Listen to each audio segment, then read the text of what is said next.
ард түмний амьдрал үнэхээр дорой. Олонтаа л гэж явна шүү дээ.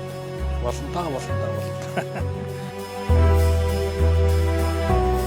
Тэжээгээд байлгаад байсан. Тэгхтэй хизэж амьдралын дэвшүүлэг байна. Төсвөр дамжуулж хуурладаг арга зам халамжаар дамжуулж энийг шийтгэдэг оролдлого бол биш ээ. Дөрвмээр штэ сүлдээр нэрээ. Гэхдээ манай хот мэддэггүй.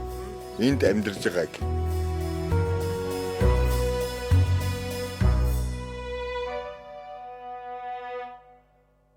Өргөмөл сайтын сурвалжлах баг 2 жилийн өмнө 10,000 төгрөгөөр нэг удаа хоол хийх хүнсний материал авч хүрч байгаа хэсэг талаар сурвалжилсан. За тэгэхэд 400 г ах 2 ширхэг төмөс, 1 ширхэг сонгон аваад 700 төгрөгтөө үлдсэн. За би анх худалдааны төвд орж ирэхдээ 10,000 төгрөгтэй нэг өдрийн хоолны хүнсээ цуглуулахаар орж ирсэн. За ингээд хамгийн гол хэрэгцээ болох 400 г махыг 7300 төгрөгөөр худалдаж авсан. За харин үлдсэн мөнгөндөө ногоо авахар 2 ширхэг төмөс, 1 ширхэг сонгонд худалдаж аваад 10,000 төгрөгнөөс ердөө 800 төгрөг үлдсэн. За харин 2 жилийн дараа буюу өнөөдөр 10,000 төгрөгөнд хүрч байсан тэр материал хэдэн төгрөг болохыг үцэцгээе. Хэлнэ дээ. 400 г-ыг авчихэд хөө. Грамаар зарддаг юм уу те? Сул махнаас 400 г-ыг авчмаар байна. Килограмм нь хэдий?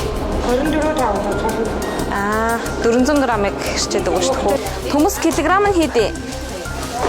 Килограмм. За тэгээ 1 ширхэг сонгонтой авч. За миний гарт байгаа эдгээр 3 хүнсний материалыг 13,800 төгрөгөөр худалдаж авлаа. Надад 20,000 төгрөг байсан. Одоо миний гарт 6,200 төгрөг байна. За үнийн өсөлт иргэдийн амжиргаанд хэрхэн нөлөөлж байгаа талаар бид тодрууллаа. Тэгээ би энийг ингээл зөвхөн ингээл энэ хэдийг хавтал бараг 30,000 төгрөг болчихсон. Энэ дотор одоо ямар бүтээл? Энэ одоо чинчүү гэхэд нэг 4 хүн ширхэг чинчүү тэгээд нэг өгөрцөө майнус гэдэг ингэх чи энэ 2 жижигэн тортой юм чинь одоо 31,000 болчихсон. Өөрсдийнх нь амьдрал сайжирж байгаа болохоор ард түмний амьдрал сайжирж байгаа юм байна гэж бодоод багш байна тийм үү?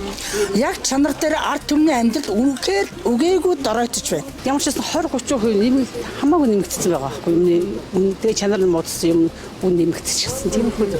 Монгол улс 3.6 сая хүн амтай үүний 2.1 саяын халамж авдаг буюу нийт хүн амын 58% нь халамжид хамрагддаг. За тэгвэл халамж хавтгаарсан байдлаас үүдэлтэй эдийн засаг макро түвшиндөө сайн үзүүлэлттэй гардагч бодит иргэдийн амьдралд хувь нэмрээ үзүүлэхгүй байгааг зарим эдийн засагчид онцолж байна. Энэ макро тоонууд дээр маш их өсөлт гараад байгаа хэрнээ яг жирийн хүний амьдрал дээр очихоор, жирийн айл өрхийн амьдрал дээр очихоор ямар ч өөрчлөлт гараагүй байна гэдэг энэ шүүмжил бол юу гэдэг нь сүүлийн 2 жил биш ер нь байнга л яригддаг асуудал. Төсвийн их төлөлтөдөөс ер нь хэн хоцсон юм бэ гэх тэгэхээр яг үнэн хэрэгтэй дундаж давхар буюу Монголын дундаж айл өрхөндөөс ерөөсөө хожиг байна. Яг бол бод орлого нь өсөөгүй байна. Ядуу буюу бүр нэг нэлээд тэр нэг доод хэсгийн айлуудад бол энэ бол үр дүнгээ өгсөн юм байна. Төсөв маш их тэлж байгаа. Сүүлийн 8 жилд 2 дахин нэмэгдэж байна те. Энэ төсвийн дийлэнх хэсэг нь одоо 70%, 72-3% нь урсгал зардал байна. Энэ урсгал зардлынхаа мөн 3/1 нь ерөөсөө нийгмийн халамж байна. За бид асуудалтай холбогдуулан жижиг дунд бизнес эрхлэгчдэд үнийн өсөлт, үн тарифын нэмэгдэл, татварын нэмэгдэл хэрхэн нөлөөлж байгааг тодрууллаа. Зүгээр тайван амьдрах нөхцөлийг биднэрт өгөхгүй байгаад нь л бохомдоод байгаа. Дөрвмээр штэ сүлдээр нэрээ би зөндөл хэлдэг байсан найз нөхөддөж би Монголдо энэ хүнд үйдэнд даваа гарчих юм бол би сайхан цаг ирэхэд өстө нуруу тэнгэр байна да гэд өнгөрдөг байсан бол одоо нэрэл заримтаа цуг дээрээ дүрээд явчмаар л. Тийм бодол төрж шít. Сүүлийн бараг 7-8 жилийн зүйл бодогдоод тэгээд би гатгшаа гарыг тий гатгшаа гарыг л гэж бодсон боловч углуурх нь Монголдо сайхан амьдармаар шүү дээ. Тэднэрийн эрх ямбтай эдэлж хэрэглэхийн төлөө бид нар энд гисэж хангалах бүсэж хангалах юм шаардлага байна уу тийм ээ. Мөн улаан чулуутын хогийн цэг дээр ажиллаж амьдардаг иргэдэд эдийн засгийн өсөлт хэрхэн нөлөөлж байгаа талаар сурвалжлаа. Олонтаа л гэж явна шүү дээ. Олонтаа. Хүн өгөхгүй төлөө л амьдрын шүү дээ. За манай 2 хүүхэд нэг нь Японд байгаа, нэг нь Арангаа Бацангалд байгаа. Хүүхдүүд нь таныг энд ажилтгийг мэддэг үү? Мэдгүй шүү дээ. Намайг өгөх юм бол ажиллах байлгүй. Монгол цуглуулчдаг байхгүй юу? Цуглуул би одоо ингээд энд ажиллана шүү дээ.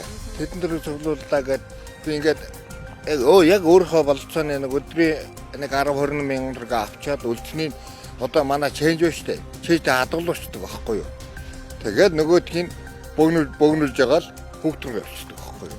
Одоо ер нь таны хийж байгаа ажил одоо амьдрал ингээд таны нүдээр ямар харагдаж байна? Дайжгүй штэ. Яг хүн хогийн цэгэл харагдаж байгаа. Гэтэл энэ чинь жинхэнэ амьд. Одоо энэ зогсож байгаа залууг ард хичнээн хүн байна. Хичнээн хүүхэд байна. Бүгд эндээс олж байгаа мөнгөөр л амьдраж байгаа байхгүй юу.